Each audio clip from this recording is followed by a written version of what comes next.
सदियों की प्रतीक्षा के बाद हमारे राम आ गए। पंचवटी मन भावन उपवन, पंचवटी मन भावन उपवन। राम मंदिर अयोध्या का इतिहास एक इमारत के टूटने और फिर पुनः निर्माण तक सीमित नहीं है। राम मंदिर अयोध्या का इतिहास सदियों पुराना है। कितने ही वीरों की लाशों पर एक मस्जिद बनाई गई थी। यह मस्जिद न सिर्फ हिंदू वीरों की लाशों पर तामीर की गई थी, बल्कि एक ऐसी सोच को हमारी सांस्कृतिक सोच से ऊपर रखने की कोशिश थी, जो बेहद ही घटिया और निहायती नीच सांस्कृतिक सोच थी, जहां भाई भाई सिंहासन के लिए आपस में एक दूसरे के खून के प्यासे हैं, जहां अनेकों बिरादर लुटेरों सरदारों ने अपने भाई बंधुओं को सरदारी के लिए मार दिया। कहीं बाप को बेटी की लाश तोहफे में दी गई, तो कहीं भाइयों ने भाइयों का खून करके सिंहासन पर कब्जा पाया। ऐसी परंपरा जो भारत के शव विश्व में कहीं नहीं थी, जहां भाई भाई के लिए त्याग करता है, उस परंपरा को हत्यारों द्वारा रची गई परंपराओं के मीनारों के नीचे दबाने की कोशिश की गई थी। जहां राजा और सेना आम जनता की सुरक्षा का वचन देती हो, जहां चाहे वो शत्रु राज्य का ही नागरिक क्यों ना हो, ऐसी दुर्दांत और क्रूर सत्य का पदार्पण इस धरती पर हो चुका था। जहां बच्चों और महिलाओं को सबसे पहले निशाना बनाया जा रहा था। कहां ऐसी परंपरा जहां आम जन को योद्धा युद्ध के बाद भी नुकसान नहीं पहुंचाते, जहां लूटमार नहीं होती थी। ऐसी परंपराओं ने यहाँ पर कदम रखा था, जहां लूटमार उनका धर्म, उनका पेशा और उनकी किताबें सिखाती थी। आपको क्या लगता है, हमने यूं ही मंदिर ढाने दिया होगा? हमारे वीरों ने इनका सामना नहीं किया होगा? मंदिर में जितने ईंट पत्थर नहीं लगे होंगे, जितने हमारे वीरों ने इस मंदिर को बचाने के लिए अपने शीश कटवा दिए थे। कहानी शुरू होती है तब से, जब एक हमलावर भारत में अपनी क्रूरता के दम पर सत्ता हथियाने में कामयाब हो जाता है।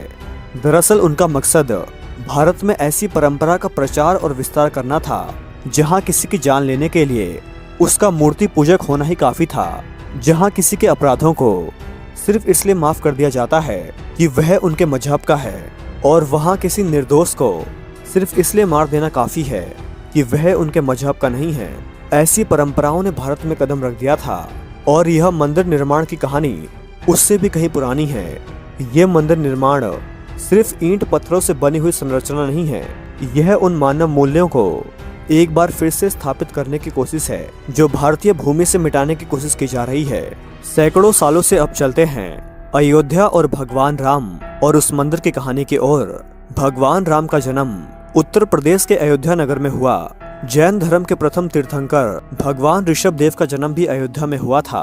आक्रांताओं के आने से पहले यहाँ हिंदू, जैन और बौद्ध धर्म के सैकड़ों मंदिर और स्तूप थे। ये कहते हैं विदेशी आक्रांता बाबर के आदेश पर 1527 से 28 में अयोध्या में राम जन्म भूमि पर बने भव्य राम मंदिर को तोड़कर एक मस्जिद का निर्माण किया गया। कालांतर में बाबर के नाम पर ही इसका नाम बाबरी मस्जिद रखा गया। कुछ लोग यह भी कहते हैं कि बाबर का एक रखेल था जिसका नाम बाबरी था, उसी के नाम पर इस मस्जिद का नाम रखा गया, क्योंकि बाबर उस अपने पुरुष मित्र से बहुत ज्यादा प्रेम करता था। जब मंदिर तोड़ा जा रहा था, तब राम जन्म भूमि मंदिर पर सिद्ध महात्मा श्याम नंद जी महाराज का अधिकार था। उस समय भेटी के राजा मेहताब सिंह बद्री नारायण ने मंदिर को बचाने के लिए बाबर की सेना से युद्ध लड़ा। कई दिनों तक युद्ध चला और अंत में हजारों वीर सैनिक बलिदान हो गए और मंदिर को ना बचा सके। इतिहासकार कनिंगम ने अपने लखनऊ गजेटियर के 66वें अंक के पृष्ठ 3 पर लिखते हैं कि 1,74,000 हिंदुओं की लाशें गिर जाने के पश्चात ही मीर बकी अपने मंदिर ध्वस्त करने में सफल हो पाया था। अंदाजा लगाइए कितने ही वीरों ने एक एक पत्थर के लिए अपना शीश कुर्बान कर दिया था। उस समय अयोध्या से 6 मील की दूरी पर सनेतु नाम के गांव के पंडित देवी दीन पांडे ने वहां के आसपास के गांव सराय, सिंडा, राजेपुर आदि के सूर्यवंशियों को इकट्ठा किया और फिर से युद्ध हुआ। पंडित देवी दीन पांडे सहित हजारों हिंदू वीर एक बार फिर से बलिदान हो गए और बाबर की सेना जीत गई। लेकिन प्रयास खत्म नहीं हुए, कोशिश का अंत नहीं हुआ। पंडित जी की मृत्यु के 15 दिन बाद हंसावर के महाराजा रणविजय सिंह ने सिर्फ 1000 सैनिकों के साथ ही मीर बाकी की विशाल सेना से रामलला को मुक्त कराने के लिए आक्रमण किया। लेकिन महाराजा के साथ राम जन्मभूमि रक्षा के लिए सभी वीर गति को प्राप्त हो गए। महाराजा रणविजय सिंह की पत्नी रानी जय राजकुमारी हंसावर ने अपने पति की वीर गति के बाद स्वयं जन्मभूमि की रक्षा के लिए कार्य को आगे बढ़ाने का बीड़ा उठाया और 3000 नारियों की सेना को लेकर उन्होंने जन्मभूमि पर हमला बोल दिया और हुमायूं के समय तक उन्होंने छापामार युद्ध जारी रखा। स्वामी महेश्वरानंद जी ने सन्यासियों की सेना बनाई। रानी जयराज कुमारी हंसावर के नेतृत्व में यह युद्ध चलता रहा, लेकिन हुमायूं की शाही सेना ने इस युद्ध में स्वामी महेश्वरानंद और रानी जय कुमारी लड़ते हुए अपनी बची हुई सेना के साथ बलिदान हो गई और जन्मभूमि पर पुनः मुगलों का अधिकार हो गया। मुगल शासक अकबर के काल में शाही सेना हर दिन इन युद्धों में कमजोर हो रही थी। अतः अकबर ने बीरबल और टोडरमल के कहने पर खस की टाट से उस चबूतरे पर 3 फीट का एक छोटा सा मंदिर बनवा दिया। अकबर की इस कूटनीति से कुछ दिनों के लिए जन्मभूमि पर रक्त नहीं बहा। यही क्रम शाहजहां के समय तक चलता रहा। फिर औरंगजेब के काल में भयंकर दम चक्र चलाकर उत्तर भारत में हिंदुओं के संपूर्ण सफाई का संकल्प लिया गया। उसने लगभग 10 बार अयोध्या के मंदिर को तोड़ने का अभियान चलाकर यहाँ के सभी प्रमुख मंदिरों और उनकी मूर्ति को तोड़ डाला। औरंगजेब के समय में समर्थ गुरु श्री रामदास जी महाराज के शिष्य श्री वैष्णव दास जी ने जन्मभूमि की मुक्ति कराने के लिए 30 बार आक्रमण किए। नसीरुद्दीन हैदर के समय में मकरही के राजा के नेतृत्व में जन्मभूमि को अपने रूप में लाने के लिए हिंदुओं के 3 आक्रमण हुए। इसमें बड़ी संख्या में हिंदू मारे गए। इस संग्राम में भीटी हंसावर, मकरही, गुजराहट, दियार, अमेठी और राजा गुरुदत्त सिंह आदि सम्मिलित थे। हारती हुई हिंदू सेना के साथ वीर चिमटाधारी साधुओं की सेना आ मिली और इस युद्ध में शाही सेना को हारना पड़ा और जन्मभूमि पर पुनः हिंदुओं का अधिकार हो गया। लेकिन कुछ दिनों के बाद विशाल शाही सेना ने पुनः जन्मभूमि पर अधिकार कर लिया। हजारों राम भक्तों को कत्लेआम मचा दिया। नवाब वाजिद अली शाह के समय में पुनः हिंदुओं ने राम जन्मभूमि के उत्तरार्ध आक्रमण किया। फैजाबाद गजेटियर में कनिंगम ने लिखा, इस संग्राम में बहुत ही भयंकर खून खराबा हुआ। 2 दिन और रात तक चलने वाले इस भयंकर युद्ध में सैकड़ों हिंदुओं के मारे जाने के बावजूद हिंदुओं ने श्री राम जन्मभूमि पर कब्जा कर लिया। एक बार फिर से हिंदुओं का अधिकार हो गया। इतिहासकार कनिंगम लिखते हैं कि अयोध्या का सबसे बड़ा हिंदू मुस्लिम बलावा था।